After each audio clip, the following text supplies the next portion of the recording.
வணக்கம், நான் ரஞ்சன். இப்பதிவு நான் இந்தியாவுக்கு விடுமுறை சென்றபோது உழவு இயந்திர விற்பனை நிலையத்தில் தான் எடுக்கப்பட்ட பதிவு. உழவு இயந்திரம் இந்தியாவில் உருவாக்கப்பட்டிருக்கின்றது.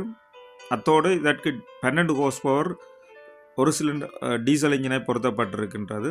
இது நிறைய வேலைகளை, தோட்ட வேலைகளை செய்யக்கூடிய மாதிரி வசதிகள் இருக்கின்றது. எங்களுடைய நாட்டை பொறுத்த வரையில் நிறைய சிறு தோட்டங்கள் வைத்திருக்கின்றார்கள். அதற்கு மிக இது வசதியாக இருக்கும் என்று நான் நினைக்கின்றேன்.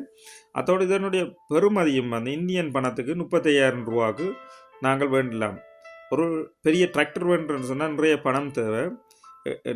எங்கள் நாட்டை பொறுத்த வரையில் இப்படி ஒரு உழவு இயந்திரம் வேண்டுறதுக்கு அவர்களால் சமாளிக்கக்கூடிய மாதிரி இருக்கும் என்று நான் நினைக்கின்றேன். அத்தோடு நிறைய வேலைகளையும் செய்யக்கூடிய மாதிரி வசதிகள் அமைக்கப்பட்டிருக்கின்றது.